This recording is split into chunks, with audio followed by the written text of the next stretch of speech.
Muy buenos días y bienvenidos. Hoy tenemos una muy interesante conversación con dos expertos en realidad virtual y su aplicación en el apartado de formación profesional y riesgos laborales. Antes de dar la palabra a los dos profesores que me acompañan, os resumo los contenidos. Veremos si la realidad virtual o mixta tiene un sentido en el contexto de la formación profesional. Conoceremos el punto de vista de los dos profesores investigadores del CIMNE de la Universidad Politécnica de Cataluña y veremos cuáles son los siguientes pasos de cara a lo que esperemos sea una aplicación de realidad virtual o mixta que pueda empezar a ayudar en ese sentido. Veremos además que a lo largo de la conversación se compartirán lo aprendido en un interesantísimo congreso que se llama ORP. Es la 20ª edición, esta vez online, no por eso menos interesante, que organiza la Universidad Politécnica de Cataluña, donde se habla de predicción y riesgos laborales. Y sin más dilaciones, doy la palabra primero al profesor Ignacio Valero para que nos cuente quién es y qué hace en el CIMNE. Muchas gracias, Lidia. Solo somos dos ingenieros, bueno, un ingeniero y un doctor ingeniero, que es Javier, lo suficientemente humildes como para reconocer la suerte que tenemos de estar vinculados a dos centros como son CEPIE, que organiza desde la UPC el Congreso ORP y que auspicia la Fundación ORP, que es una fundación privada sin ánimo de lucro dedicada exclusivamente a la prevención, y el poder estar en el centro que nos acoge como trabajadores, que es el Centro Internacional de Métodos Numéricos, Centro Excelencia Severo Ochoa, y que es un centro que hace 33 años que existe y que es un consorcio público formado por la Generalitat de Cataluña y la UPC al 50%, dedicado a los métodos numéricos desde su origen.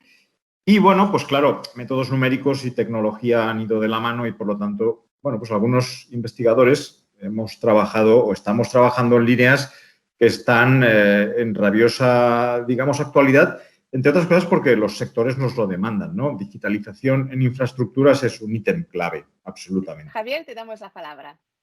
Yo diría que esto de la realidad virtual, ahora entraremos un poquito más en detalle, más que nada estamos en esto porque nos hace cosquillas, ¿no? Nos produce un poco de vértigo. Nosotros que venimos del mundo de la ingeniería, que estamos acostumbrados a trabajar al principio con papel, ¿no? Luego con el ordenador, con el ratón, que parece que no encaja muy bien con un mundo que es tridimensional, ¿no? Un mundo que es tridimensional, que en definitiva es el que nos rodea cuando diseñamos las cosas. Entonces, la realidad virtual promete que lo vamos a poder hacer de otra manera. Lo que no sabemos si va a ser verdad o no. Perfecto.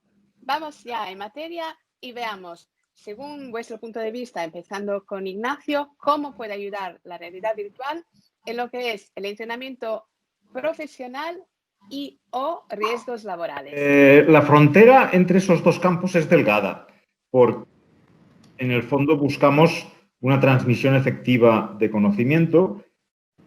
Somos conscientes, por otra parte, que en el campo profesional, profesional significa enseñar a adultos, transmisión de conocimiento a adultos que ejercen una profesión o que están en riesgos en el ejercicio de su profesión. Es un deber legal que se está haciendo mal, porque los trabajadores se someten a riesgos de forma que no los perciben y esto significa que, bueno, pues hay defectos ahí, ¿no? Pero sí sabemos cosas totalmente consolidadas, como por ejemplo, que si fuésemos capaces de repetir un entrenamiento a un determinado trabajador, un adulto que quiere formarse en una materia, sería casi seguro capaces de implantar de alguna manera en su memoria y en su actitud esta formación. Entonces entendemos la realidad virtual como una herramienta para poder, con menos coste, relativamente más... Javier nos hablará seguro de gamificación, en este sentido, del aspecto lúdico. Y luego está la nebulosa, en la que entran otros temas que también se domina y que están verdaderamente ahora en cuestación, ¿no? ¿Dónde entra la psicología cognitiva? ¿Cuál es el papel de las emociones? Sabemos que eso interviene, pero lo que sabemos seguro es que la repetición o la virtual como una buena herramienta y además aplicable desde ahora mismo. Magnífico, Javier. Sí, yo quisiera añadir que el centro donde estamos, CIMNE, que nació hace unos 30 años, por así decirlo, nace en un momento en que empieza a popularizarse, vamos a decirlo así, democratizarse el uso de los ordenadores. Y CIMNE siempre ha estado en el ámbito de la computación, de computación de altas prestaciones. Luego, también vivimos otro segundo gran salto, alrededor del 2000, cuando evolucionamos de la formación presencial a la formación a distancia, donde CIMNE también elabora una serie de plataformas previas a que llegara el Moodle y que se extendiera, ¿no? Y que también fue un ensayo para ver hasta qué punto pues esa formación presencial podría, perdón, a distancia, podía aportar diferencias respecto a la formación presencial. Y ahora nos encontramos en otro momento que para nosotros también nos parece de la misma magnitud, que es en cómo nos relacionamos con lo virtual. Ya no a través del ratón o del teclado, nos relacionamos de otra manera y esto es fascinante. Pero, curiosamente, acabamos de salir ahora de un momento de COVID donde se ha producido una cosa muy curiosa, que lo hemos vivido fascinante. Llevamos ya una trayectoria de formación presencial y formación virtual y el COVID ha traído una tercera formación. Es decir, la formación a distancia ha traído que la formación presencial se convierte en una formación en Zoom. No se convierte en la formación virtual, que ya había una trayectoria. Y entonces, esto a nosotros nos genera una inquietud y muchas preguntas. Es decir, ¿cómo debería ser esa formación a distancia? Vale, pues si con algo que tiene una trayectoria como es la formación a distancia tenemos esas preguntas, ya pueden imaginarse las preguntas que nos formulamos alrededor de la realidad virtual, que prácticamente no lleva ni 5 años de popularización. Tenemos las evidencias que desde la construcción ya se tienen modelos virtuales muy precisos de edificios, de infraestructuras, de carreteras. Pero cuando hablamos de la formación, hay otras dimensiones que a nosotros se nos escapan un poco como ingenieros y que por lo tanto por ahí necesitamos evidentemente colaboraciones, que es cómo aprendemos. ¿Cómo aprendemos? Nosotros sabemos cómo enseñamos en la universidad, pero no cómo aprendemos porque no somos científicos en esa dirección.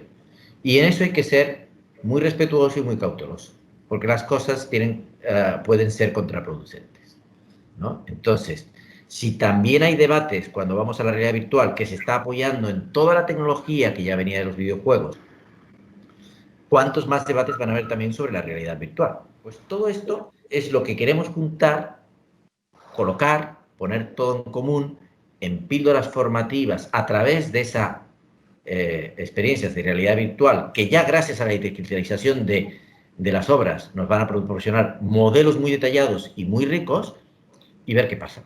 La efectividad del entrenamiento es algo que, como bien habéis apuntado, preocupa a muchas universidades. Sabemos que en York, en Texas, están trabajando también con factores biométricos. ¿Qué opináis o qué queréis hacer, Ignacio?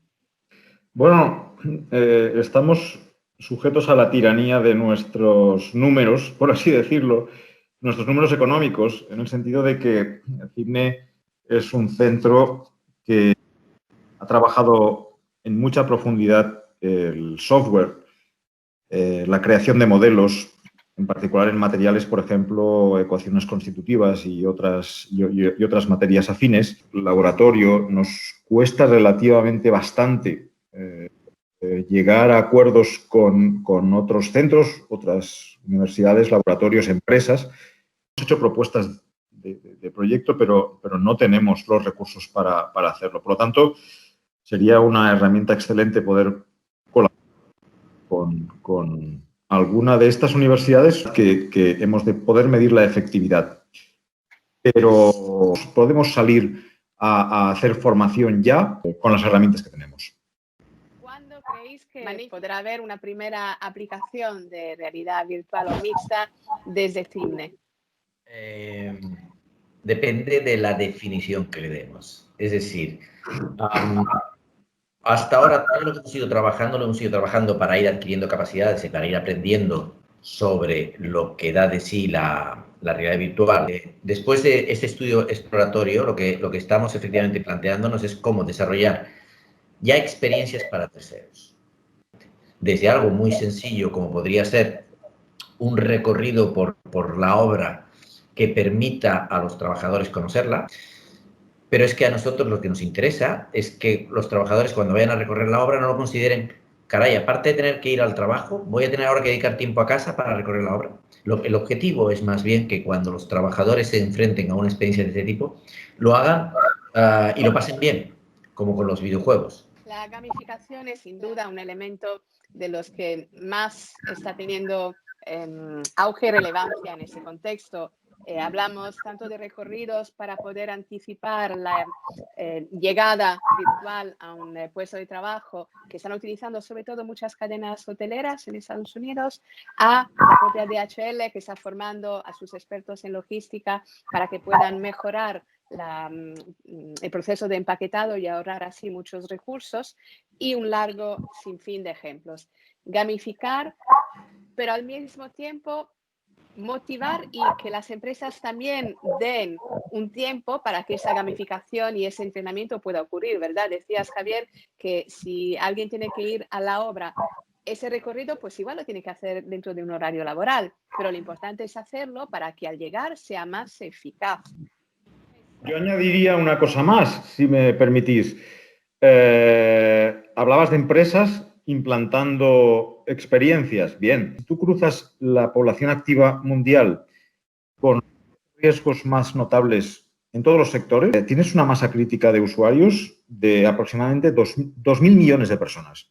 ¿Qué significa esto? Bueno, pues que cualquier empresa, cualquier centro de investigación, por ejemplo nosotros, que se plantee tratar de acercarse al mercado con este tipo de tecnología, sabe que lo que ofrece tiene un valor atractivo, más allá de su eficacia, que creo que faltan pasos por dar. Y esto es muy crítico porque tenemos que ser conscientes de cuál es el rol que nosotros podemos ocupar de acuerdo con nuestra trayectoria, de acuerdo con nuestro perfil, de acuerdo a lo que nosotros somos.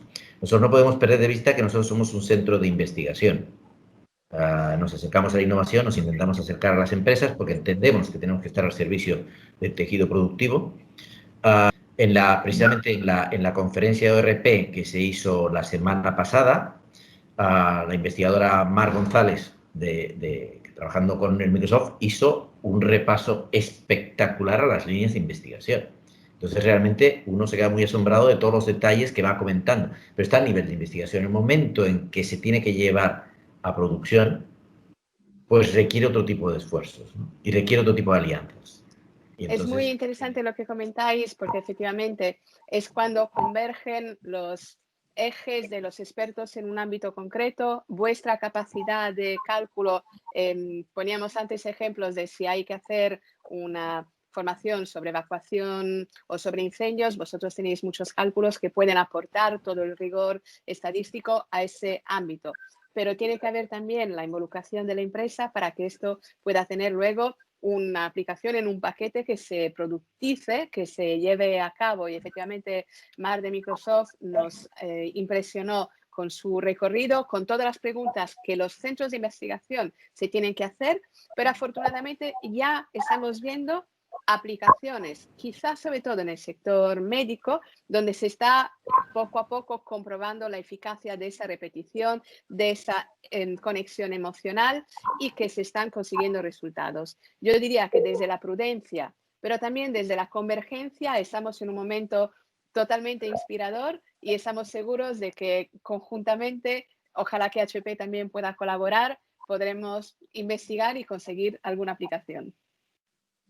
Yo, además, diría, bueno, prudencia hasta un cierto punto. Quiero decir, no hemos avanzado tampoco en la historia sin audacia.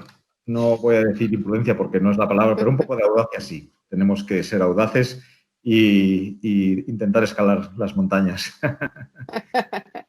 Totalmente. Y lo bueno es que hay bastantes audaces en España en ese sentido. Os emplazo a unas entrevistas que haré concretamente, pero que serán las dos primeras de muchas. Uno, a TEDcast, que se especializa en el uso de realidad mixta en el ámbito sanitario. Dos, a Inveron, que es una empresa que trabaja mucho con la realidad aumentada aplicada, por ejemplo, al mantenimiento, y son pioneros en lo que están haciendo en España. Esperemos que también se sumen a esta ecuación y que juntos podamos avanzar cuanto antes con audacia. Excelente. Gracias. Muy bien, pues un placer enorme y espero que podamos dar los siguientes pasos cuanto antes. Mientras tanto, muchas gracias. Muchas gracias a ti, Lidia. Hasta pronto. Un gran abrazo.